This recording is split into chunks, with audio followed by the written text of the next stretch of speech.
লা ইলাহা ইল্লাল্লাহ মুহাম্মাদ।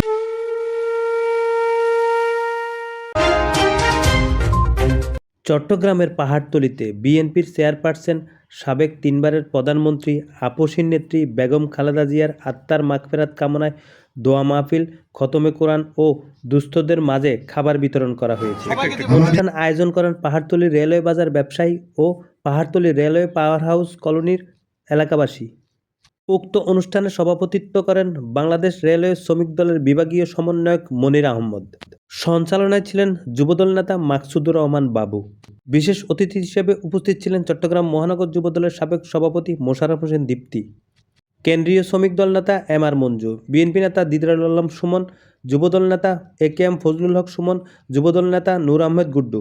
আরও উপস্থিত ছিলেন বিএনপি নেতা মোহাম্মদ কামাল উদ্দিন, বিএনপি নেতা ফখরুল হাসান রাজু, বিএনপি নেতা মুজিবুল হক মজু, বিএনপি নেতা মোহাম্মদ আব্দুর হামিদ, যুবদল নেতা শওকত খান রাজু, যুবদল নেতা রাশেদ খান, শরীফুর রহমান স্বপন, যুবদল নেতা আবু তাহের সহ আরও অনেকে। দোয়া মাহফিল শেষে বিশেষ মুনাজাতে বেগম জিয়ার ও দেশ ও জাতির কল্যাণে দোয়া করা হয়। অনুষ্ঠান শেষে 1000 মানুষের মাঝে তাবারক বিতরণ করা হয়েছে। দোয়া মুনাজাতের পূর্বে এক সংক্ষিপ্ত বক্তব্যে বিএনপির নেতৃবৃন্দরা বলেন, বেগম খালেদা জিয়া ছিলেন এক আপসহীন নেত্রী। তার দূরদর্শিতার কারণে এদেশে গণতন্ত্র প্রতিষ্ঠিত হয়েছে। গণতন্ত্র পুনরুদ্ধারের লড়াইয়ে তিনি দীর্ঘদিন সংগ্রাম করেছেন এবং অনেক বছর জেল খেটেছেন। তারপরও অন্যায়ের সাথে আপোষ করেন নাই। হাতের ছোঁয়া, মায়ের হাতের ছোঁয়া আজকে দীর্ঘ এত বছর ধারণ করি। জীবনের সব মায়া মমতা, জীবনের সকল স্বপ্ন, জীবনের সকল কর্মকাণ্ডে এই মহিলা আমাদের সামনে চলার পথে পাথর হিসাবে ছিল, আমাদের চলার শক্তি ছিল, মাথার উপর বটবৃক্ষের ছায়া ছিল। আমি আমার মতো এরকম লক্ষ কোটি যুবকের মাথার উপর উনি ছায়া ছিলেন। বাংলাদেশের 18 কোটি মানুষের মাথার উপরে উনি ছায়া ছিলেন। কিভাবে ছিলেন? আজকে ওনার মৃত্যুর পরে গত পরশুদিন ওনার সন্তান, বাংলাদেশের আগামী দিনে যাকে আমরা এই দেশের নেতা হিসেবে দেশের মানুষ ধারণ করছে, জনাব তারেক রহমান একটা বক্তব্য দিয়েছেন। বলেছেন যে আমার মা কতভাবে কত শ্রেণী পেশার মানুষকে উনি যে মেনটেন করতেন, যোগাযোগ রাখতেন, এটা ওনার মৃত্যুর পরে এখন এটা আমি উপলব্ধি করছি। আসলে এই দেশের ধর্ম, বর্ণ, জাতি, গোত্র, ভাষা ভাষী সকল শ্রেণী পেশার মানুষ, ব্যবসায়ী, আলেম ওলামা, কাকে কোথায় বেগম খালেদা জিয়া কিভাবে মেনটেন করতেন, ওদের সাথে নিবিড় যোগাযোগ ছিল। আজকে ওনার মৃত্যুর পরে মানিক মিয়া এভিনিউতে যারা জানা যায় আমরা উপস্থিত হতে পেরেছি সৌভাগ্যবান হিসেবে। অনেকে বলছেন 1.5 কোটি মানুষ সেই জানাজায় অংশগ্রহণ করেছে, অনেকে বলছেন 1 কোটি মানুষ সেই জানাজায় অংশগ্রহণ করছে। কেউ 60-70 লক্ষের নিচে সংখ্যা কেউ বলে নাই, যত পরিসংখ্যানই বলছে। আর সমগ্র ঢাকা শহরটাই ছিল জানাজার শহর। জীবনে অনেক বক্তৃতা দিয়েছি, কথা বলেছি। এখন এই কয়েকদিন যাবত কথা বলতে গিয়ে একদম খেয়ে হারিয়ে ফেলি। এই জন্য খেয়ে হারিয়ে ফেলি, বাংলাদেশ থেকে এক মহাকালের বিদায় হয়ে গেছে। আপনারা দেখেছেন সারা বাংলাদেশ যেন মানিক মিয়া এভিনিউ দিকে স্রোতের মতো চলে গিয়েছিল।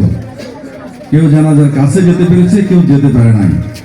কোটি মানুষের অধিক এই যে মানুষের টান, একজন ভদ্রমহিলা যিনি গৃহবধূ ছিলেন, বড় জোর বাচ্চা কাচ্চা বড় করতেন, এই ছিল হতে পারত তার জীবন।